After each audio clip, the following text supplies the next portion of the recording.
ವಿಜಯನಗರ ವೈಭವಕ್ಕೆ ಜೀವಂತ ಸಾಕ್ಷಿಯಾದ ತುಂಗಾ ಆರತಿ, ಹಂಪಿಯಲ್ಲಿ ಅದ್ಭುತ ದೃಶ್ಯ. ಫೆಬ್ರವರಿ 11, 2026.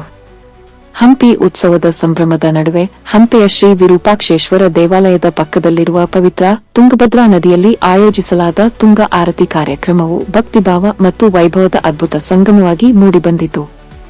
ನದಿಗೆ ಗೌರವ ಸಲ್ಲಿಸುವುದರ ಜೊತೆಗೆ ಪ್ರವಾಸೋದ್ಯಮಕ್ಕೆ ಹೊಸ ಉತ್ಸಾಹ ನೀಡಿದ ಈ ಕಾರ್ಯಕ್ರಮ ಸಾವಿರಾರು ನೋಡುಗರ ಮನಸೆಳೆಯಿತು.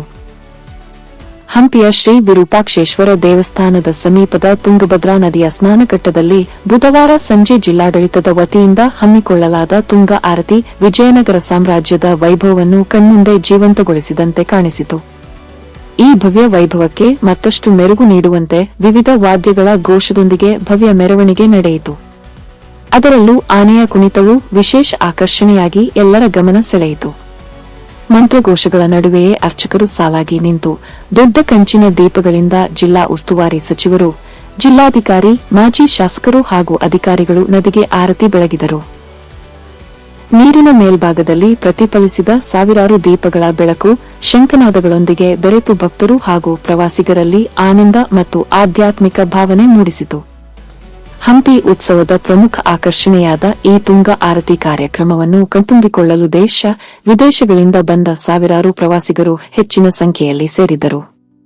ಪ್ರತಿ ವರ್ಷವೂ ವಿಭಿನ್ನವಾಗಿ ನಡೆಯುವ ಈ ಕಾರ್ಯಕ್ರಮ ಹಂಪಿಯ ಐತಿಹಾಸಿಕ ಮಹತ್ವಕ್ಕೆ ಮತ್ತೊಂದು ಮೆರುಗು ನೀಡಿತು.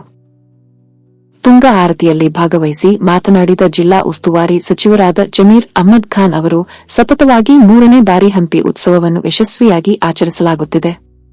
ಪ್ರತಿ ವರ್ಷವೂ ಹೊಸ ವೈಶಿಷ್ಟ್ಯಗಳೊಂದಿಗೆ ಉತ್ಸವ ಆಯೋಜಿಸಲಾಗುತ್ತಿದೆ. ಅನೇಕ ವಿದೇಶಿ ಪ್ರವಾಸಿಗರು ಇಂತಹ ಅಪೂರ್ವ ದೃಶ್ಯವನ್ನು ಮೊದಲು ನೋಡಿಲ್ಲ ಎಂದು ಮೆಚ್ಚುಗೆ ವ್ಯಕ್ತಪಡಿಸಿದ್ದಾರೆ.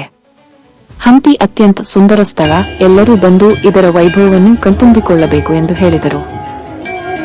ಈ ಭವ್ಯ ತುಂಗಾರತಿ ಸಂದರ್ಭದಲ್ಲಿ ಮಾಜಿ ಶಾಸಕ ಭೀಮಾ ನಾಯ್ಕ್, ಜಿಲ್ಲಾಧಿಕಾರಿ ಕವಿತಾ ಎಸ್ ಮನ್ನಿಕೇರಿ, ಸಿಇಒ ಮಂಜಾಯ್ ಮಹಮ್ಮದ್ ಅಲಿ, ಅಕ್ರಮ್ ಶಾ, ಪೊಲೀಸ್ ವರಿಷ್ಠಾಧಿಕಾರಿ ಎಸ್ ಜಾಹ್ನವಿ, ಸಹಾಯಕ ಆಯುಕ್ತ ವಿವೇಕಾನಂದ ಸೇರಿದಂತೆ ಅನೇಕ ಗಣ್ಯರು ಉಪಸ್ಥಿತರಿದ್ದು ಕಾರ್ಯಕ್ರಮಕ್ಕೆ ವಿಶೇಷ ಗೌರವ ತುಂಬಿದರು.